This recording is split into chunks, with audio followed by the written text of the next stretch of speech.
Kalau ada adekmu tahu kamu tuh di kampung begini, mungkin suruh mudik aja pulang kampung ya.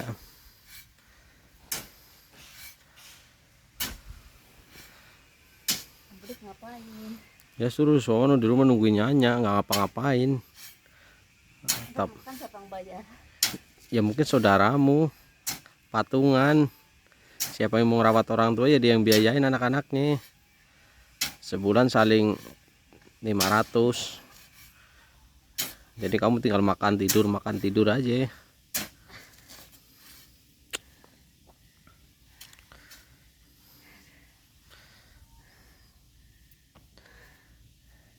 Ya kan? Begitu caranya.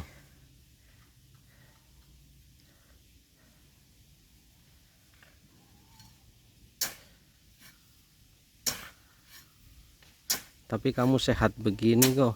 Masa di Jakarta 2 minggu yakin masak agak, nyuci laundry, kan?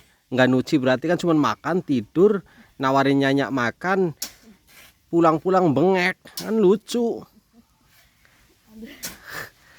Coba, nyuci kagak, masak kagak, semuanya beli semua. Pulang-pulang bengek ya kenapa ngak-ngek, batuk sepanjang jalan.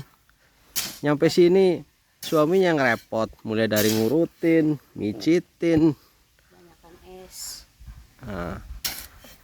Nah ternyata orang nganggur nggak ada kegiatan malah kayak apa namanya bosan kali ya, malah meriang, demam, batuk, gak karu-karuan. Ini kalau kayak gini sehat gitu. Kalau orang lain lihat katanya nggak sayang bini, padahal sayang bini, bini sehat. Yeah. Nyampe sini kemarin langsung suruh nyapu halaman sini. Aduh paginya. Terus keluar keringat, sembuh dia. Kalau hanya minum obat doang nggak ngaruh. Nah,